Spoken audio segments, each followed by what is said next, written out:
यो चाहिँ दाल भयो, मसुर र मुङको मिक्स दाल। यसमा चाहिँ कडी पत्ता, जिरा, धनियाँ, लसुनले झानेको छु। यो खुसबु खतरा आछ। यो चाहिँ सब्जी भेन्टा र भिन्डीको सब्जी। त्यसपछि यो कागती, यो हरियाको कागती, यो हरियाबाट लिएर आएको, बहुत झोलवाला छ।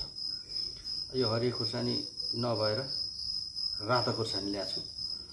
हरियै हो हैन, यो ताजा रातो। एउटा चाहिँ प्याजको टुक्रा। अब भनेपछि गम्काउनु पर्यो।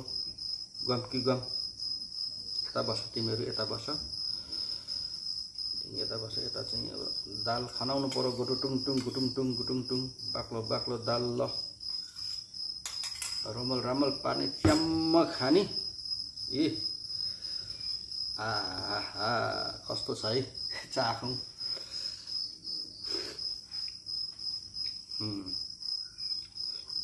दाल चाहिँ मैले मिठै बनाउँछु के, खुर्सानी खानुपर्छ।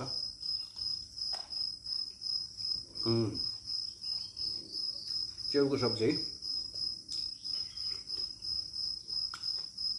फ्यान्टास्टिक।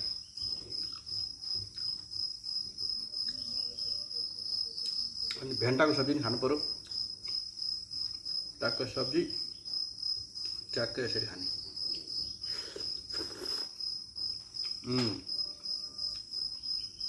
मिठो छ।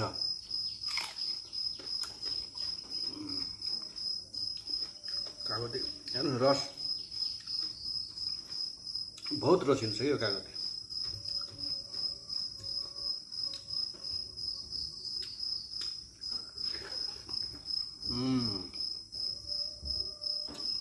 कागती हालेपछि एक नम्बर भयो। च्याउको सब्जी मिक्स गर्ने, धन्काउने।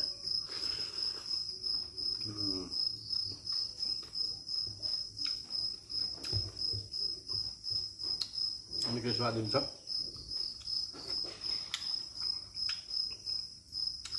भिन्डी र भेन्टाको सब्जी पनि सुक्खा सुक्खा बनाएको, मिठो भयो।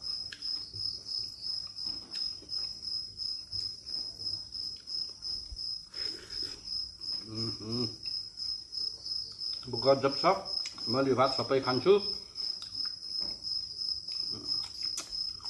खुर्सानी पनि मिठो, धेरै पिरो पनि होइन, ठिक्क पिरो।